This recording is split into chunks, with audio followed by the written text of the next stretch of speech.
So I'm on my way in Florida, on my way through. After going to the Florida Keys and all that, today is the 26th of September, 2021. So I had seen a sign that had shown, I guess I can make a joke about that, right? Anyway, I saw a sign. So the joke, before I get into the sign part, and it's real, it happened. So when I was a teenager and I was going to Old China Presbyterian Church, I was like, okay, my birthday's coming up, and my biological parents had said that they were going to allow some of the people at Old China Presbyterian Church to get me a birthday present. And I was like, okay. And so some of the youth group were like, okay, well, what music do you like, or what are you into? Because most of the youth group had no idea as to what I was into, despite having grown up going to Old China Presbyterian Church. And so I was like, oh, I could really use some cassette tapes. I really could. That'd be awesome. This is the 1990s. It's like, oh, I would really like some Biggie. That'd be cool. Or some Snoop Dogg. That would be great. Oh, I could definitely go for some Snoop. And the youth group, who, they had known me since I was a child. I was the first baby Jesus in multiple nativity scenes for several years. And everybody was accustomed to me being the, the lead or the co-lead for the church plays. And so for me to be, apparently it was a surprise to them, and it's like, I don't know why it's a surprise. I mean, if you knew my cousin, Cousin Jade, her dad is from Harlem, my grandmama, my grandpapa, we go over there, and I had told them we had gone to the boroughs and stuff like that, but my biological sister didn't really go to the 5 boroughs the same way. She was only allowed to go to Manhattan, and that was it. She wasn't allowed to go where I was, because that's, for those who know how the difference in treatment, you can pretty much put that together on your own. So she would go to the Broadway shows and go shopping in downtown Manhattan, whereas I would go with my biological father to the different boroughs for business, or if he went to go see some of his old foster care orphanage places, I would go there with him. Sometimes there was business, whatever. And so it was as it was. And I got to hang out with some guys, it is what it is, as far as I had told people that I grew up going to underground spitting competitions and a few underground clubs, despite being underage, because they thought I was a little person. And I was short. I'm only 5'4" now, so I'm not that tall. And back then I wasn't very tall at all. So okay, yeah, fine, I'm a little person. And so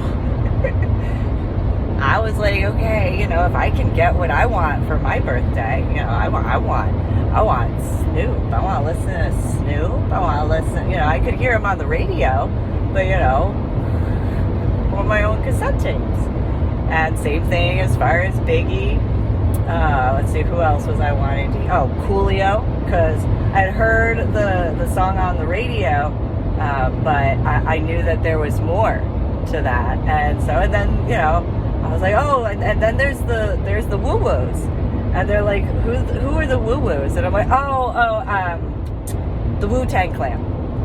And one of the females, Christy, she goes, you know who the Wu-Tang? Why would you call them the Woo Woos? And I was like, oh, well, because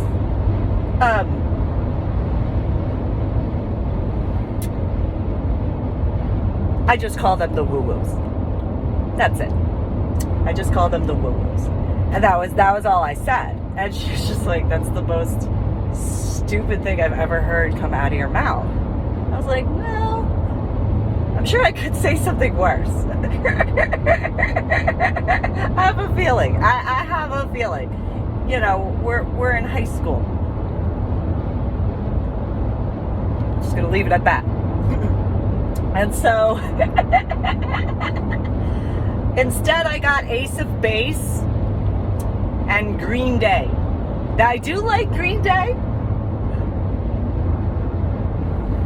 Got the cassette tape of Dookie. My opinion. It was a good album, that's fine. It really does work out in certain references where, you know, sometimes it's just a really crappy situation and it's just how it is. So anyway, I saw the sign in the in the gas station bathroom. Get the joke now? And so it had a picture and the word Alaska. Now I have wanted to do ice diving. I thought that going and getting my ice scuba diving certification to go ice diving at night during the Aurora Borealis would be not only would it be beautiful to see the way the different solar flares would look dancing among the ice overhead and throughout the water, but I thought it would be very interesting to do research in reference to how the animals would respond, because I had a feeling that there would be a massively huge difference between the normal patterns of behavior for the animalistic portions of the marine life in comparison to without the Aurora Borealis going on. And, you know, being able to monitor what it would look as to what they would do, you know, as per the different phases. I thought that it's something that essentially NOAA would be, I guess, more inclined towards. And so, in comparison, I came up with my idea for the underwater travel system because of reading certain things and going over certain details and realizing the safety precautions regarding ice diving and at night certain additional safety factors in reference to how much quicker it would be for the ice to refreeze over the area. And so it's when I started going into the heavier details regarding that. And that had been around April or May of 2009 when I had realized, you know what, that seems like it might not work out so well because of the safety precautions. I mean, I had gone as far as paying for the course, getting the books, all that sort of stuff. Anyway, I pulled myself out of it because I knew that I had to be responsible and know my own limits, because that's important when it comes to scuba diving.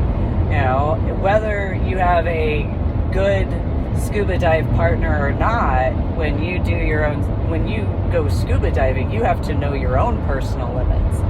And so I pulled myself out of the ice diving because of reading a few different portions of what's mandatory in order to earn that particular specialty certification. And so in being a responsible scuba diver, as well as being a mom and being a responsible mom, I had pulled myself out of that course. The same thing in reference to the Trimix certification course that I had actually paid for. I got in the books and started doing the work and everything like that. But when reading the information, I knew that I did not feel comfortable with certain things. And so upon realizing that, I pulled myself out of the course. So there were two courses that I was just, you know, it would be really cool to be able to do if I felt comfortable. I didn't feel comfortable. And that comes with the 2 different courses. So in reference to my scuba diving in the ocean areas, really quickly, first off, yes, I did land at the bottom of the ocean in all of the times that I went scuba diving in the ocean, with the exception of the second scuba dive portion of the Vandenberg. The first one I landed at the bottom of the ocean, surfaced alive. The second one I only got down to about 65 atmospheric measurements in comparison to landing at the bottom of the ocean. And so went and today, the 26th of September 2001, I went down to the Florida Keys and spoke with a few scuba divers at 3 different scuba dive shops about that, as far as certain aspects, and didn't really get many answers in reference to that. So point being is knowing limitations and being responsible enough to know one's own limitations. And so I didn't go into those particular aspects in reference to speaking with the scuba divers at the 3 different shops, but it is a frustration, because I know that it's important, and I've not been able to understand why I have not been contacted in reference to my scuba diving. Aside from what occurred as far as the U-Haul is concerned, I have not had what I thought was the protocol for that, because I knew that there was the call made from one ship to another. I obviously told people about it, as well as wrote about it in my books, Finding A and Finding the Silver Lining by Susan Me Ling. And so, I knew that there was the call made. I knew that there was a back and forth, but I didn't ever have anybody that had contacted me in response to it. And I had figured, because of being medically retired from the Army, that I was going to be called in and have to go over that, and that didn't occur. And it was just, I knew that there's protocol regarding that, and it didn't happen, and it was very frustrating. It's annoying in certain references, because of being willing to go and discuss it with law enforcement, military, and stuff like that, and yet not having had that. It just didn't make sense. Well, anyway, especially after the U-Haul situation, which then it's one of those, well, whoever took my U-Haul stuff, referencing my scuba dive gear, which I did write about getting the photo albums, that's on my original FetLife account. So that's the same time of my scuba dive gear. That's specifically where my scuba dive gear situation was. So I have no idea who took my scuba dive gear. I was happy about my photo albums that I didn't get to keep the pictures of in the long run. However, it is a reality that only 12 hours later, if I had actually gotten my gear to San Antonio, I would have taken my gear over to Fort Sam Houston. Anyway, and then there's that, because it's one of those, I had at minimum done everything I could to go and actually keep people safe despite certain things, and knowing that I was going to register my books with the Library of Congress, and doing what I could to actually think about safety despite whatever, and it's a whole other ball of wax. Anyway, so looking at the sign and the Alaska thing, there's a picture of back when I was getting my open water scuba diving certification at Aquarina Hot Springs, which there is a picture of a male in a jacket. It's a brown Carhartt jacket, and it looks similar to the jacket that Jesse Leroy Hoover Jr. had worn later that I had seen. And he had brought up Alaska. And I hadn't told many scuba divers as to that. aspect of Alaska. There was about half of my scuba diving instructors, which includes who owns International Scuba now, that would be Richard Trout. As I told him, and I told Jeff Davis, and I told Jeff Waters, as well as Patty Stewart and Bonnie and Amanda. And when I told them about that, at different times, that's what you would find as the most ideal dream scuba dive. That's so weird. It's not warm water, and you said that you need to be able to see your tattoos. It's like, yeah, but I've got certain backgrounds. I already told you why I got into scuba diving is for my headaches and migraines, but I told you I was born and raised in New Jersey. I grew up going to the beach. I grew up, seeing, apparently they're called scuba divers. I didn't know that, but maybe I did know that back then, but, I had my head injury on Palm Sunday in 2000, and I've been relearning things, or learning, whichever way. Anyway, so, having scuba dive gear on, okay, so I'm going to go swim in the ocean with clothes is the way I view that. Okay. I know how to swim in the ocean. I did make a couple of Facebook videos of me out in the North Carolina area in December of 2020. I think I got swimming down in the ocean. But, as far as that's concerned, I'm only learning how to use the equipment, which my scuba dive gear is the equipment that I would need to see anyway. What do my tattoos have to do with me swimming? And there was a bunch of, commotion about that. And it's like, I don't know why you would think I would need to see my tattoos to scuba dive because of swimming. That's kind of arrogant. And they didn't like that I had called them arrogant.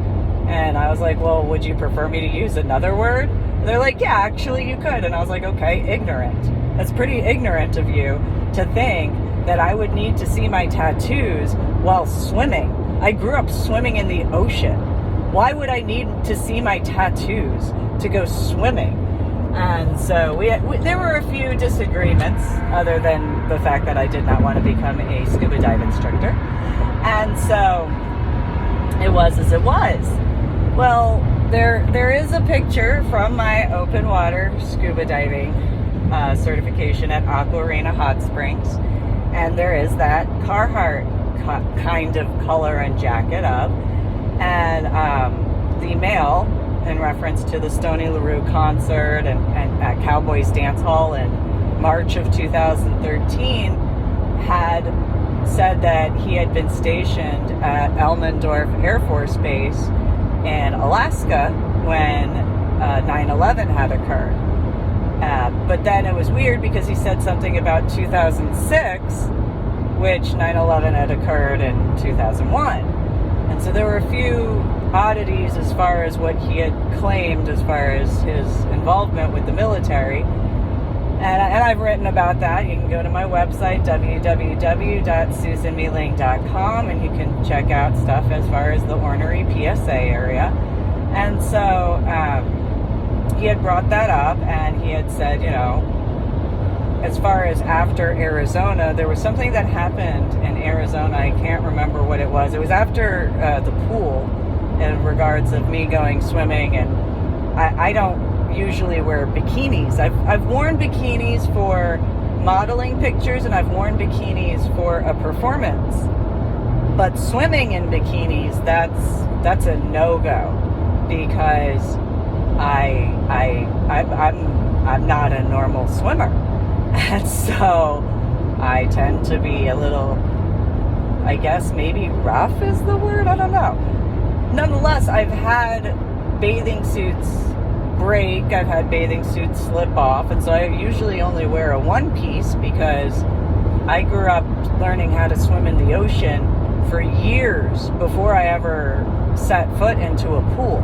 I didn't ever swim in a pool until probably, first time I was in the ocean, I was like 2 or 3 years old. And so it was, I think it was it 3rd or 4th grade by the time I swam in a pool. So I didn't really grow up swimming in a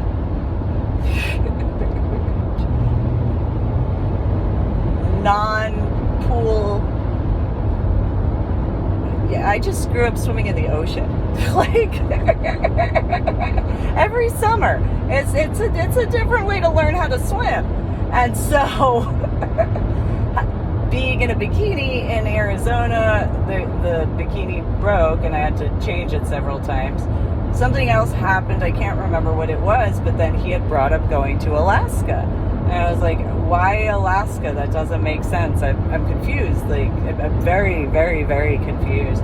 And there was a lot of stuff that was going on at that time because it was shortly after the San Antonio family court situation, the problems with my ex-in-laws, specifically my ex-sister-in-law who lives in Georgia, Mary Evangelina Nichols Osteen, and her 2 daughters, Sandra Marie Osteen, as far as maiden last name, and Ariel Marie Osteen, as far as maiden last name. I don't know what their married last names are, or if they're married, whatever. But I've posted about that yet again. And so I saw the sign in the bathroom. No, Green Day was not playing on the radio. And bad joke, it's fine. It's okay. 2/3 of a pun. I was scuba diving. And so, if you get that. So I didn't understand why Alaska was being brought up, and he had mentioned at the Stoney LaRue concert outside after his friend Kevin wouldn't leave me alone, and his friend Kevin's wife was like, I'm sorry, you know, knowing that he was going to be the way he was as far as just encircling me with 4 other males, a total of 3 males and 4 females surrounding me. Just a little Excalibur fair instead of that at the Cowboys Dance Hall instead. And so just wanted to listen to music. That's all I wanted to do that night. Just wanted to relax. Just have a few minutes, process what I was dealing with, and just people wouldn't leave me alone. And I'm just really tired of having to defend myself constantly. Just because of being a single, unattached female doesn't mean that you have the right to constantly attack me. I shouldn't have to have a male by my side or be in a group with females to be able to walk somewhere or go to a club or listen to music or go anywhere for that matter.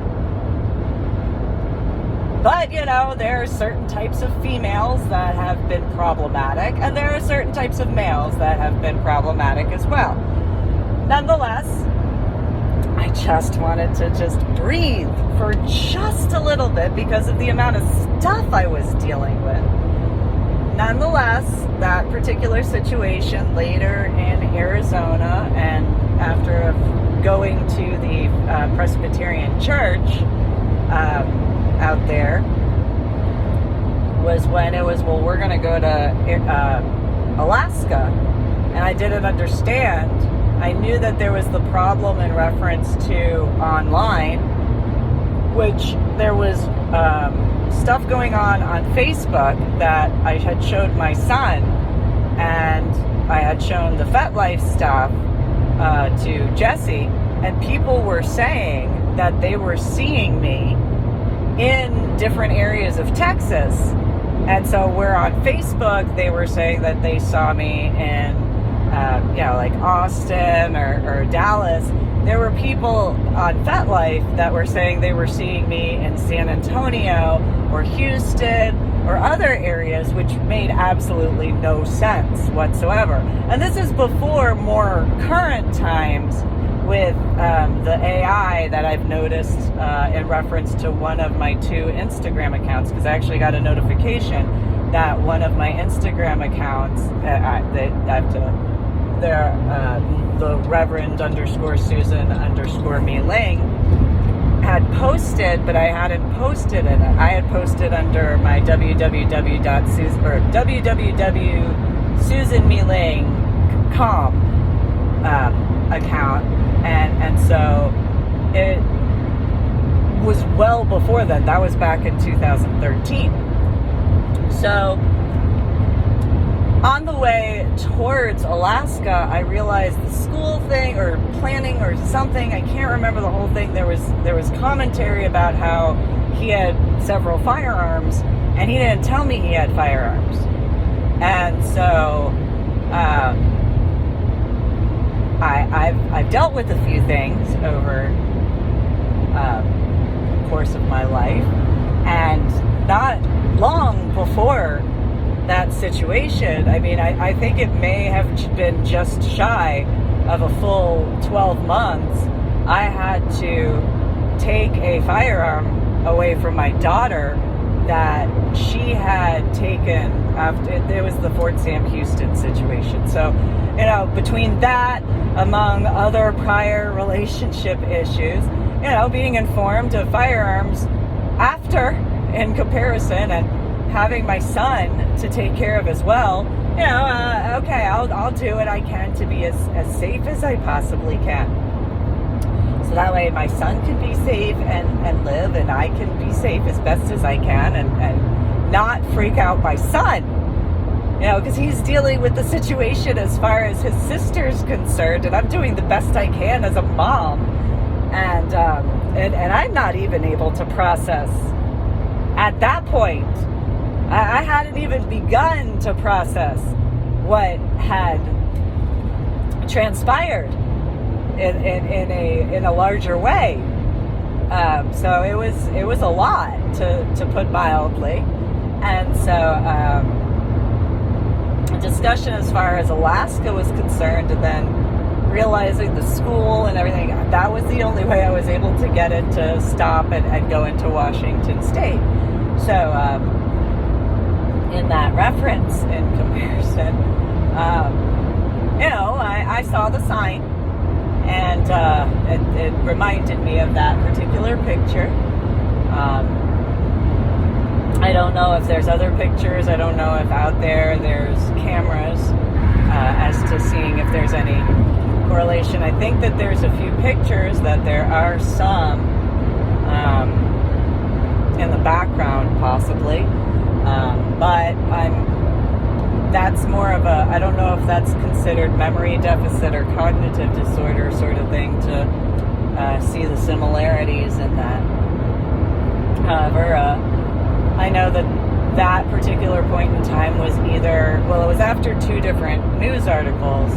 One was the San Antonio Express news article, in which the forced relationship with Cactus Jack, also known as Jeffrey Kirkendall Jr., was not discussed correctly in the news article, because the journalist Scott Huddleston of the San Antonio Express News at the time had been told how the garage situation occurred, the whole kit and caboodle. The JCPenney studio pictures, you know, despite the stolen valor in regards of Dress Blues, there were pictures of everybody together in that reference. So the San Antonio Express News, as well as Scott Huddleston, did not disclose that.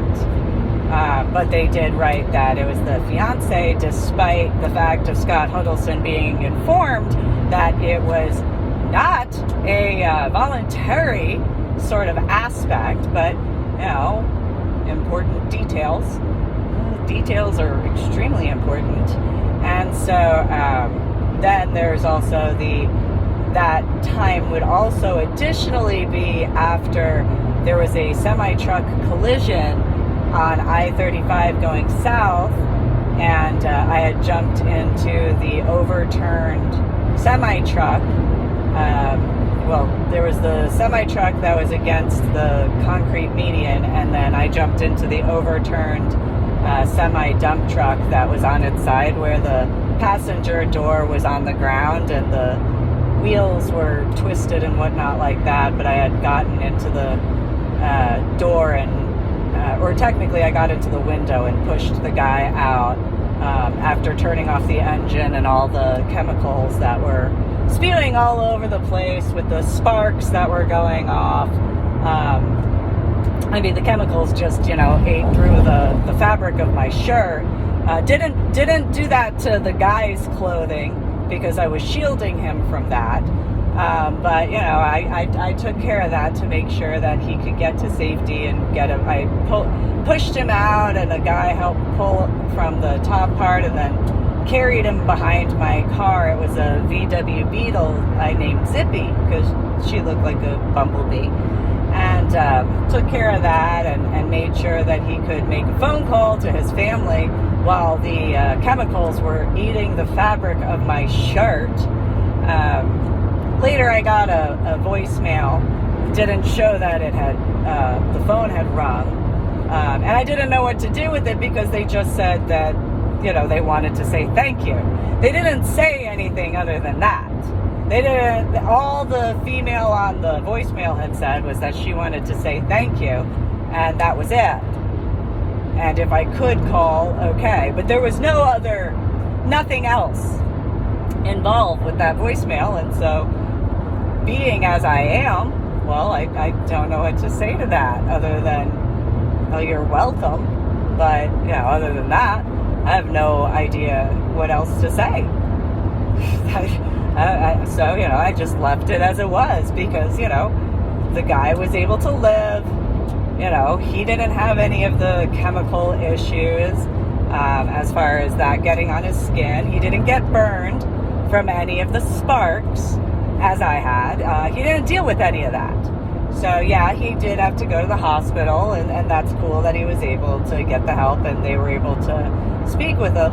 But that was the end of it. It was just one of those, okay, well, there was a female and a male who were in the traffic area, and the female with a darker complexion and braids in her hair had asked me if I had learned how to do what I did because of the military.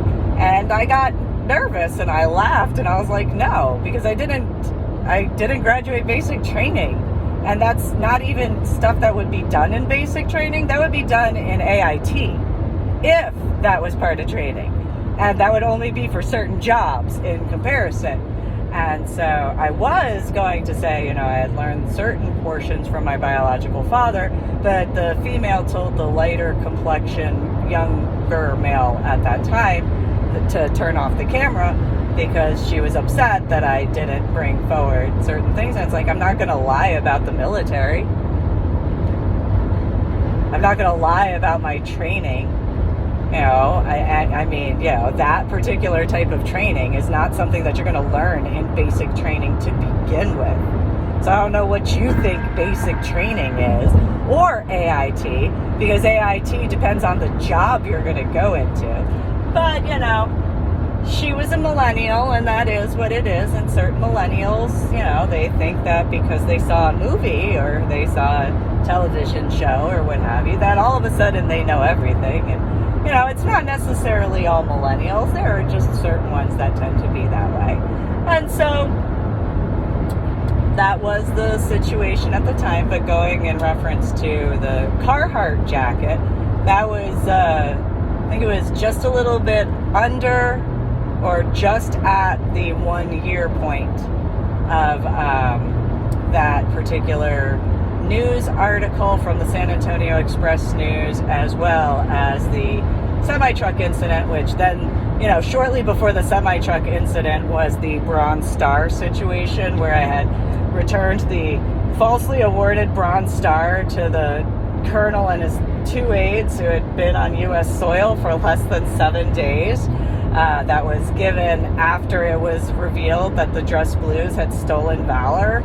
And that whole situation on Fort Sam Houston, all within a 3-month time frame, mind you. So, if the female and or what have you were a little upset as far as me not getting back to say, you're welcome for saving his life, well, excuse me, I was dealing with a few things, such as my son and my daughter, whose biological father had died. Because of a mixed medication overdose and a few other things. So, it's just one of those, it's a few things because of the CID investigation that had occurred is why I guesstimate the few other things. And so, you know, I was a little busy, a little stressed. So if you don't give me the details as to why you would need my assistance, you know, don't be surprised if I don't respond. That's kind of your fault for not giving me enough information. Not to be rude, because I wouldn't know what would be any other aspect as to returning any contact. Not to be rude. I really wouldn't know. Anyway, later in scuba diving, there's a guy named SCUBA, ironically, who is named William Talent. He works at, last I had known, at Steven Transport, which is the semi-truck company, because his dad either started it or owns it, or I know SCUBA, or William Talent, had been a manager at the Stevens Trucking or Stevens Transportation. So yeah. I told him about that just before going out to the Vandenberg.